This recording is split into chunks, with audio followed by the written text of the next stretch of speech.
A inflação já está aqui e você ainda não percebeu? Em que mundo você vive?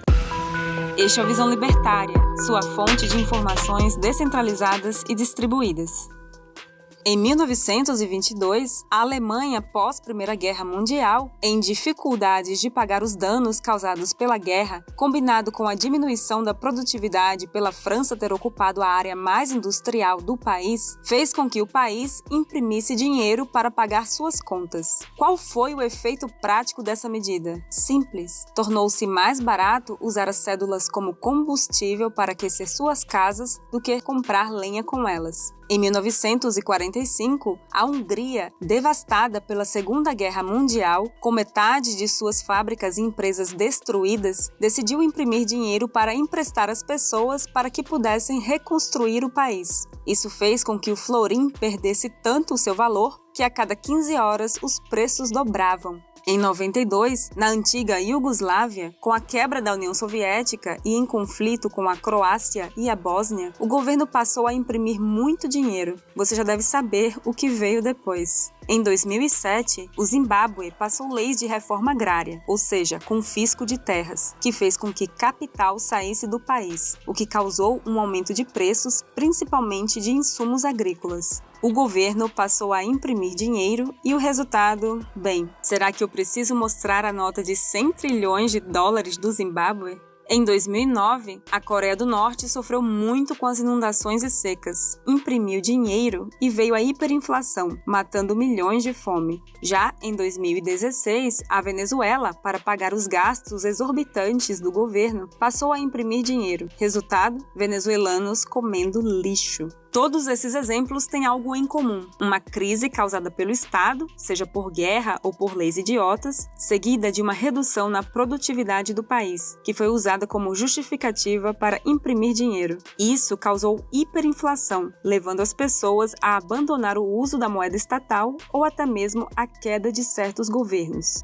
Hoje, estamos vendo o mesmo ciclo acontecer em escala global, mas vamos focar nos Estados Unidos, já que o dólar é a moeda global e as decisões do Fed afetam todas as economias no mundo. Por causa do grande acontecimento do último ano e das medidas adotadas pelos governos, milhões de empresas americanas faliram. Isso sem falar de certos setores, como por exemplo o de turismo, que estão praticamente mortos e não esperam qualquer retorno por um longo tempo. Para enfrentar essa crise, o governo americano está imprimindo dinheiro como nunca antes. Para se ter uma ideia, de cada 3 dólares hoje, um foi criado nos últimos 12 meses. E não pense que isso vai parar. O atual presidente dos Estados Unidos já anunciou um plano de impressão de 3 trilhões de dólares. Chega trava-língua. Contudo, antes de adentrar nas consequências dessa impressão de dinheiro, vamos explicar o que é inflação. Para um entendimento mais aprofundado, recomendamos o vídeo Por que é importante saber o que é inflação, no canal Ancapsu Classic. Para simplificar, a inflação é definida por alguns economistas como aumento generalizado dos preços. Porém, essa definição é incompleta. Os preços podem aumentar ou diminuir com base na lei da oferta e demanda. Então, um aumento generalizado de preços quer dizer que todas as pessoas estão demandando mais ou que todos os produtos tiveram uma redução em sua demanda? Claro que não. O dinheiro é utilizado para representar o preço das coisas para facilitar as transações.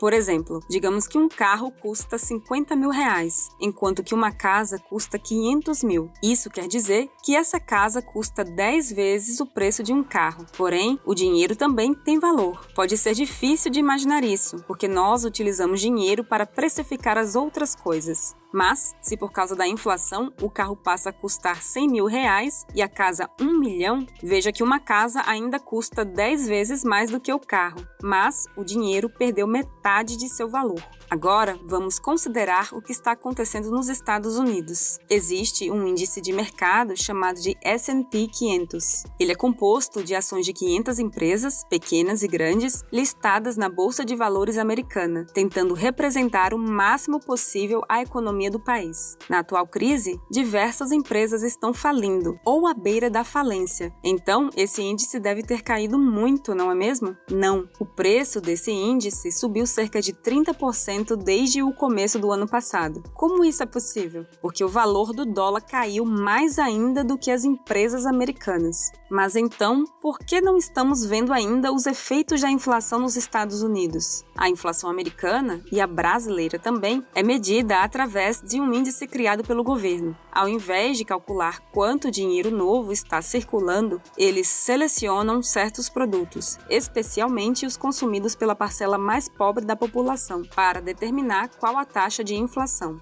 Nos Estados Unidos, eles usam o Consumer Price Index, ou CPI, e aqui no Brasil temos o Índice de Preços para o Consumidor Amplo, o tal do IPCA. Segundo esses índices estatais, a inflação está abaixo de 3% nos Estados Unidos e menos de 5% no Brasil. Mas é claro que esses números não representam a realidade, apenas o quanto as políticas de impressão de dinheiro afetam certos grupos de pessoas. Considere, por exemplo, o quanto aumentaram os preços de certos materiais. O minério de ferro subiu 112%, o preço da madeira 256%, o milho teve uma subida de 91% e a soja de 74%. Esses materiais são a base para diversos produtos, inclusive produtos que fazem parte do CPI ou IPCA. Então, como a inflação ainda está tão baixa? Segundo a CNBC, os americanos tiveram um recorde de 33% na poupança. Pessoas estão gastando menos e poupando, tanto pelo medo do futuro, como por causa da impossibilidade física de sair e gastar seu dinheiro. Mas é claro que isso não vai durar para sempre. Quando as coisas voltarem ao normal, se aqui vão voltar, as pessoas vão gastar essas economias muito rápido. Até nos exemplos apresentados no início, a hiperinflação começou 1 ou 2 anos após o início da impressão de dinheiro. Ainda assim, tem um ponto que vale a pena considerar. O dólar é a moeda de reserva mundial. A demanda por dólares não está contida somente nos Estados Unidos. Na verdade, estima-se que cerca de 7 trilhões de dólares circulam fora dos Estados Unidos, sendo 3 trilhões só na China. Isso acontece porque, ao final da Segunda Guerra, os Estados Unidos receberam muito ouro do resto do mundo para pagar pelas armas que eles forneceram, de forma que os países não tinham como lastrear sua moeda em ouro. Então passaram a lastreá-la em dólar, e o dólar era a única moeda com lastro em ouro. Entretanto, nos anos 70, esse lastro acabou com o fim do acordo de Bretton Woods, que merece um artigo próprio só para ele. Por causa disso, praticamente todas as trocas internacionais são feitas em dólar, mas essa demanda global também tem um limite e também não protege os Estados Unidos de uma baixa na produtividade global causada por uma pandemia mundial. Agora, como se proteger disso? Antes de prosseguirmos, temos que avisar que não somos um canal de investimento e você nunca deveria basear seus investimentos em um vídeo do YouTube. Cabe a você estudar quais são as melhores opções para investir seu dinheiro. Agora, para a prática. Se você for alguém com uma boa condição financeira e com facilidade em obter crédito, pode comprar algo como um imóvel financiando os pagamentos no máximo de prestações possível. Para exemplificar, vamos pegar o primeiro exemplo lá no início. Digamos que você queria comprar uma casa na Alemanha em 1920. Você encontra uma por 50 mil marcos. Você paga 10 mil marcos como entrada e parcela os outros 40 mil em 10 anos. Em 1922, por causa da hiperinflação, se você vendesse uma bola de gude para uma criança no meio da rua, o dinheiro recebido seria capaz de pagar a sua dívida toda com um banco à vista, 2.000 vezes. Na realidade, você comprou um imóvel que valia 50 mil marcos em 1920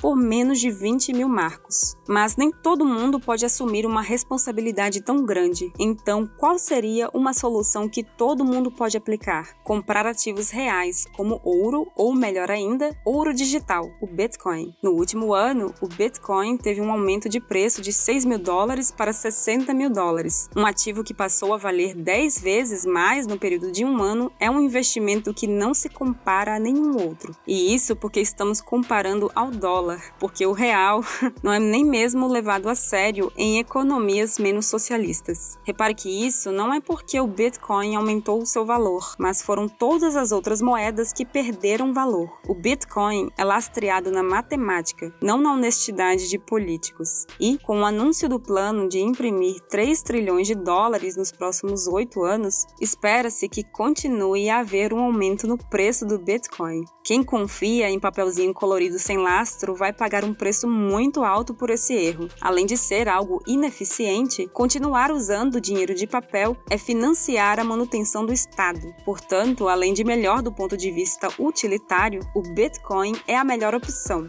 Por isso, não perca tempo, colega, pois quanto mais tempo você passar com o dinheiro estatal, mais você irá perder quando todos estiverem utilizando o dinheiro de verdade. Obrigada por sua audiência. Este artigo foi sugerido e escrito por Liberoad, revisado por Paulo Almeida e narrado por Baby Yoda. Se você gosta do nosso conteúdo, inscreva-se no canal e clique no ícone de campainha para não perder os próximos vídeos. Se você quiser contribuir com o canal e sugerir uma pauta, vá ao nosso site visãolibertaria.com. Até a próxima!